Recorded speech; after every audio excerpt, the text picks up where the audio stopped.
Hello everybody. क्या हाल है सबके। तो मोस्ट वेलकम हमारे इस YouTube channel Edu Arena Kota पर आपका। जैसा कि आप सब जानते हैं, सबको पता है कि एग्ज़ाम्स की जो डेट्स हैं वो बिल्कुल पास पास आ गई है। जैसे कि आप जानते हैं जेई मेन की जो डेट है वो 25 से स्टार्ट हो गया। ठीक है। उसके बाद आपका अभी लेटेस्ट एक और न्यूज़ आई है कि जेई एडवांस जो है वो आपका 4 जून को होने वाला है। ठीक है बेटा, 4 जून 2023 को। और इसी दोनों के ड्यूरेशन के बीच में आपका सीबीएसई का एग्ज़ाम भी होने वाला है। सो हमारे पास अभी इतना समय नहीं है कि हम आपको जेई मेन का सिलेबस करवा सकें। ठीक है। तो अभी हम इस यूट्यूब चैनल पर सीबीएसई के लिए, सीबीएसई फिज़िक्स के लिए स्टार्ट करने वाले हैं। ठीक है, स्टार्टिंग से ही। तो सीबीएसई की फिज़िक्स स्टार्ट करने वाले जो कि आपके लिए बोर्ड में एक बूस्ट की तरह काम करेगा। आपको जिन बच्चों ने भी पढ़ाई नहीं की, कुछ नहीं, बहुत कुछ रिवीजन करना बाकी है, उन सब के लिए जो आज हम स्टार्ट करने जा रहे हैं। आज से हम लोग यहाँ पर आपको वीकली वीडियोस देते रहेंगे।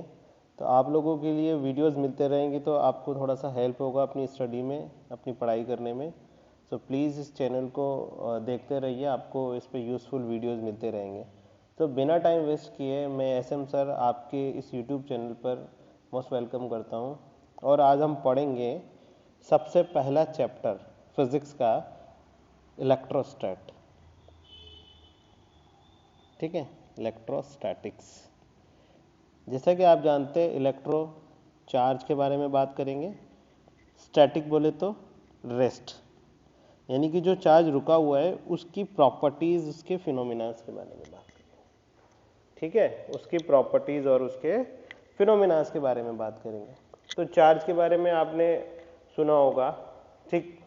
अब चार्ज जब जब रुका हुआ है तो चार्ज एक बेसिक प्रॉपर्टी है जिसको आप जान गए तो इस चैप्टर को आप मान गए, यानी कि समझ में आ गया आपको ये चैप्टर।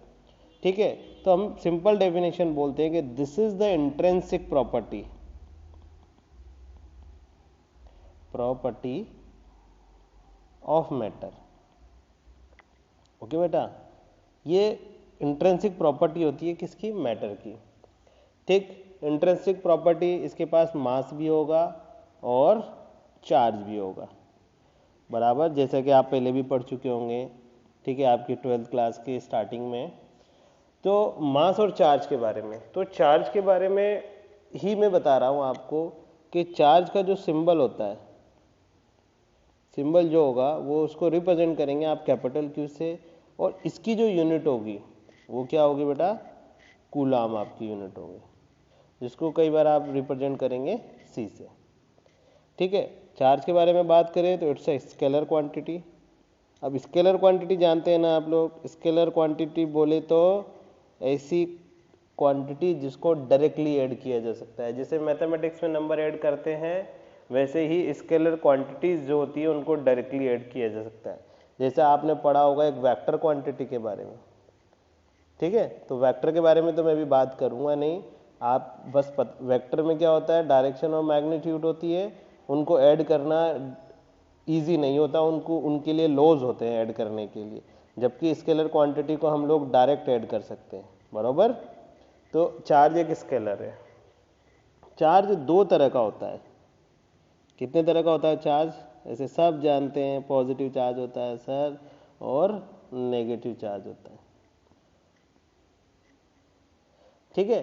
जैसा कि आप जानेंगे पॉजिटिव चार्ज, जैसा मैं बोलता हूँ हर बार क्लास में, मेल और फीमेल नेगेटिव चार्ज। तो फिर आपको एक प्रॉपर्टी और देखने को मिलेगी, मेल मेल एक दूसरे को क्या करते हैं बेटा? रिपेल करते हैं ना। ठीक है।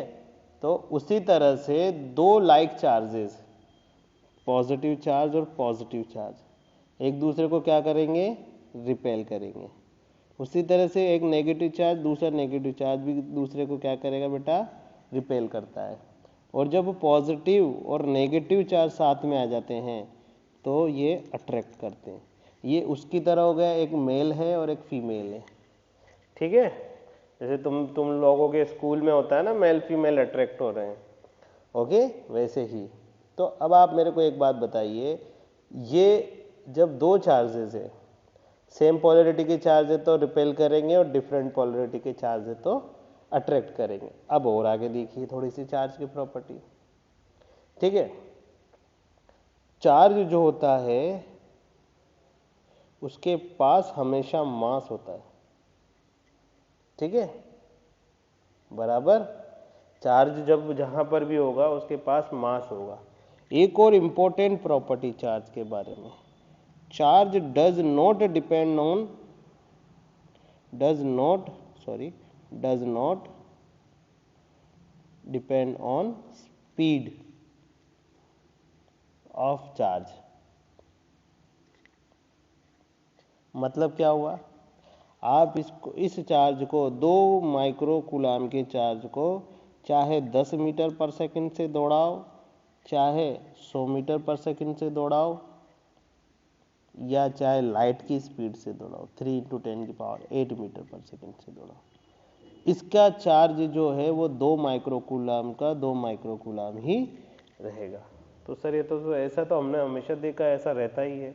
नहीं बेटा, मास पे वेरिएशन आ जाता है, ठीक है। जैसा आपने मैकेनिक्स में पढ़ा होगा, मास में क्या हो जाता है, वेरिएशन आ जाता है, लेकिन चार्ज में कोई वेरिएशन नहीं आएगा, बराबर। यानी कि कितनी भी स्पीड हो, चार्ज हमेशा हमारा सेम रहता है।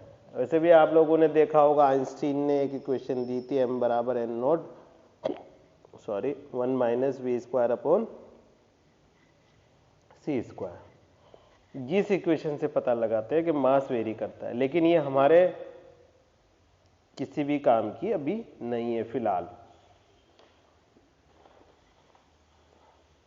चलो आगे लेके चलता हूं, ठीक है। थोड़ा सा आपने पढ़ा होगा चार्ज कंजर्वेशन के बारे में। किसके बारे में, चार्ज कंजर्वेशन। जैसा कि सब जानते हैं चार्ज कंजर्व रहेगा। इसकी एक बेसिक प्रॉपर्टी देख लो आप। पहले तो आप बचपन से पढ़ते आए कि charge can neither be created nor be destroyed, यानी कि ये एक ऐसी बला है जिसको हम तो पैदा कर सकते हैं नहीं मार सकते। फिर क्या कर सकते हैं इसके साथ, बस इसको वन फॉर्म से अनदर फॉर्म में ट्रांसफर कर सकते हैं, ठीक है। तो charge can neither be created nor be destroyed, only transferred in one form to the another form, ठीक। ये सबसे पहला रूल है इसका। दूसरा क्या है, यदि कोई भी चार्ज है और वो आइसोलेटेड सिस्टम में रखा है तो वो हमेशा कंजर्व रहेगा। जैसे कि देखो एग्जाम्पल के तरीके से देखना, मान लीजिए मैंने बोला है कि 2 कूलाम -4 कूलाम +3 कूलाम, इन सबको अपन ने क्या किया, शेक कर दिया, ठीक है। शेक करने के बाद मैंने को देखा कि ये हो गया 5 कूलाम, ये हो गया -3 कूलाम, कुछ अलग अलग। तो ये कितना आएगा, तो इसका मतलब ये हो गया 3 + 2 - 4, it will be 1 micro coulomb, sorry 1 coulomb, ठीक है। यानी कि इस आइसोलेटेड सिस्टम का, ये आइसोलेशन का जो नेट है वो 1 कूलाम है। तो इसका भी नेट 1 कूलाम ही रहना चाहिए। जैसे कि देखो आप 5 कूलाम -3 कूलाम प्लस x बराबर में क्या रखूंगा, 1 कूलाम रखना पड़ेगा मुझे। तो दूसरा प्रॉपर्टी ये कहता है कि टोटल चार्ज हमेशा एक आइसोलेटेड सिस्टम के अंदर कांस्टेंट रहता है। यही 2 प्रॉपर्टी बोली है चार्ज कंजर्वेशन ने, ठीक है। जैसे कि आप बोलोगे कि कितना है, 2 कूलाम प्लस x बराबर 1, तो 2 कूलाम -1 बराबर 1 आएगा ना, यानी कि x का वैल्यू कितना आएगा जी, 1 कूलाम। कितना आएगा, 1 कूलाम, ठीक है। ये देखिए, चलिए ये आपने प्रॉपर्टी पढ़ ली एक, ये वाली, ठीक। उसके बाद देखो क्या देखोगे, उसके बाद अब आप देखेंगे कि क्वांटाइजेशन ऑफ चार्ज। ये देखो एग्जाम में कभी भी डायरेक्ट क्वेश्चन नहीं आएगा इससे, लेकिन ये आपको पता होनी चाहिए, ठीक है। क्वांटाइजेशन ऑफ चार्ज, तो सबसे पहली प्रॉपर्टी इसने बोली कि जो इलेक्ट्रॉन है वो सबसे स्मॉलेस्ट चार्ज है,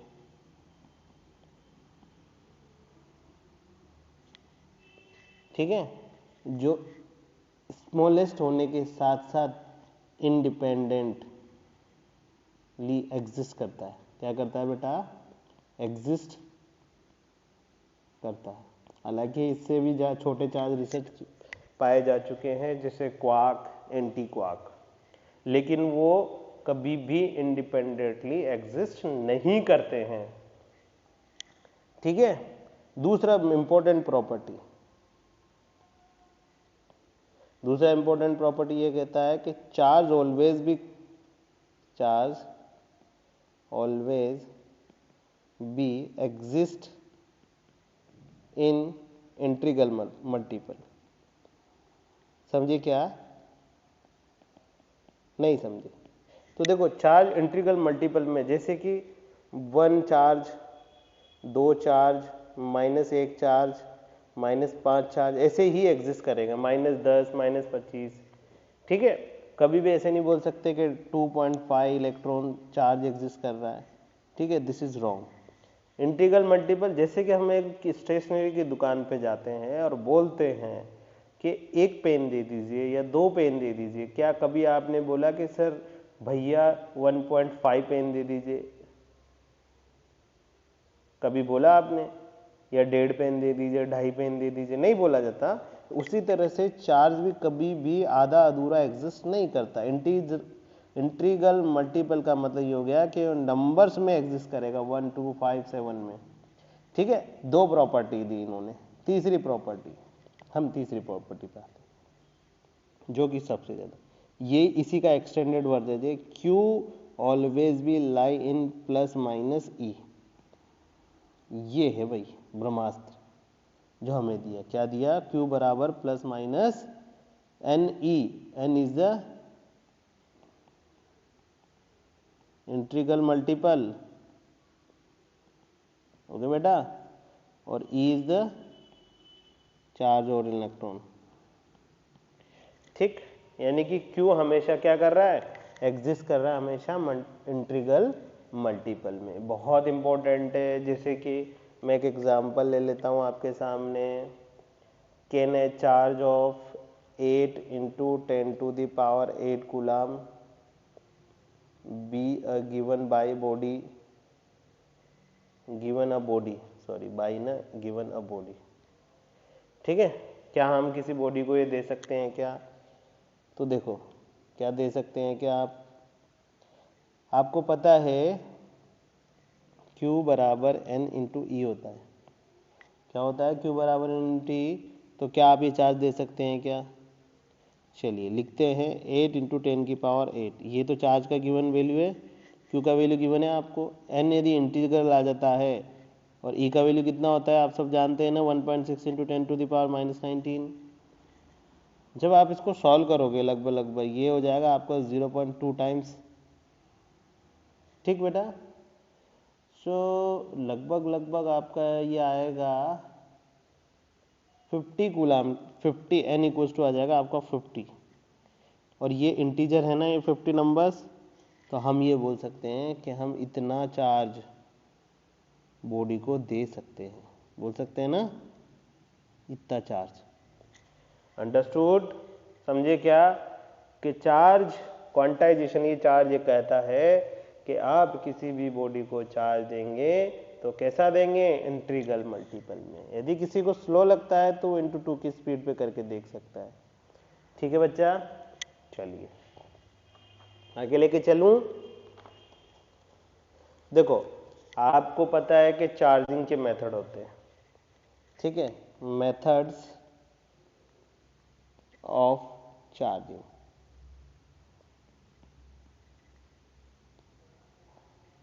मैं बेसिक बताता हूँ आपको, थोड़ा सा आप बुक से पढ़िएगा, आपको बड़े अच्छे से समझ में आएगा। ये थोड़ा सा पढ़िएगा, ज़्यादा नहीं। सबसे पहले तो हम लोग कंडक्शन से चार्ज करते हैं। कंडक्शन बोले तो टच कराकर। क्या कराकर? टच। जैसे टच मी, ओके। क्या करेंगे हम लोग? टच कराकर इसको चार्ज कर देंगे। जैसे मान लीजिए ये टच, समझ रहे हैं आप टच कैसा होगा, ये नेगेटिव चार्ज है, ठीक है, और ये कोई न्यूट्रल बॉडी है आपकी। कौन सी बॉडी है? ये आपका,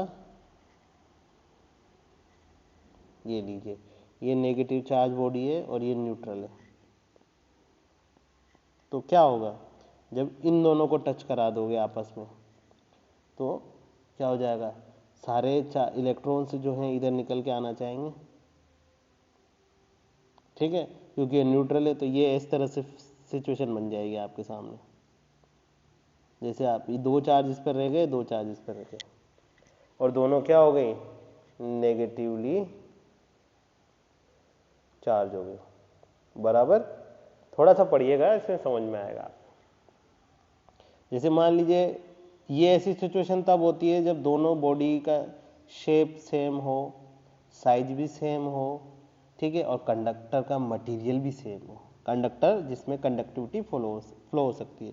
दूसरा देखो, क्या देखोगे दूसरा, इंडक्शन। अब ये ऐसा मेथड है जिसमें टच ही नहीं होता, ठीक है। तो जैसे कि मान लीजिए आपके सामने कोई नेगेटिवली चार्ज बॉडी है, ठीक है, आपने क्या किया, इसके पास पॉजिटिव चार्ज बॉडी रख दी,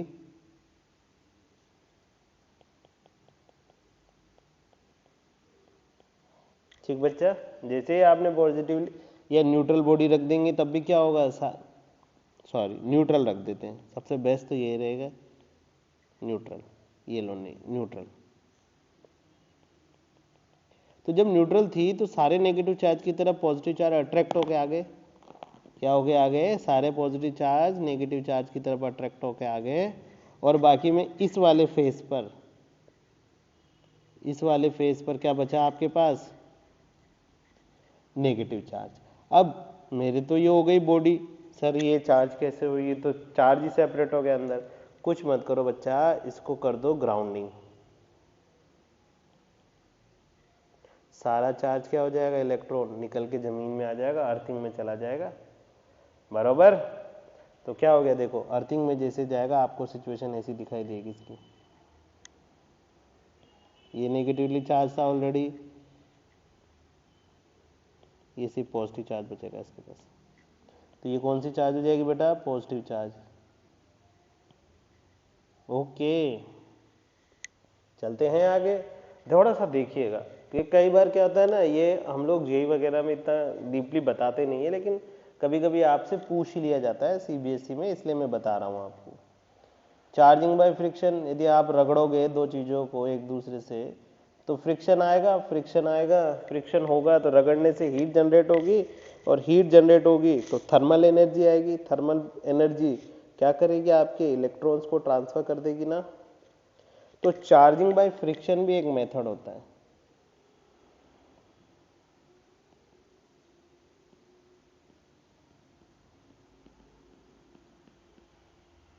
ठीक है बेटा, चार्जिंग बाय फ्रिक्शन। अब ये तो हो गई सिंपल सिंपल सी बात है, ठीक है भाई, ये क्या हो गई, सिंपल सिंपल सी बात है। अब मैं ज़्यादा लंबा नहीं लूँगा, नेक्स्ट क्लास में मैं आपको पढ़ाऊँगा क्या, कूलाम्स लॉ।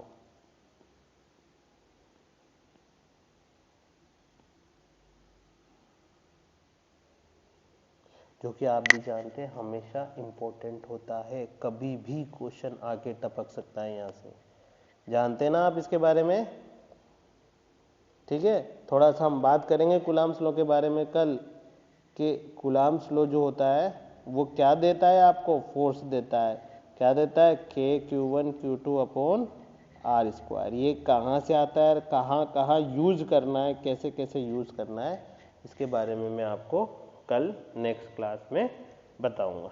ओके बेटा, okay, thank you so much.